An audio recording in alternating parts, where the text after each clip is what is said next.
ప్రస్తుతానికి అయితే మేము శ్రీవారి దర్శనానికి అయితే బయలుదేరాము. దారిలో ఉన్న గరుడ స్వామి అయితే దర్శించుకున్నాము.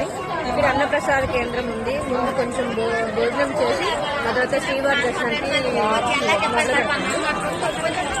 మరి ఎన్ని గంటలు దర్శనం అవుతాం అనేది నాకు ఇంకా ఐడియా లేదు. కొంతమంది 8 గంటలు అని చెప్తున్నారు.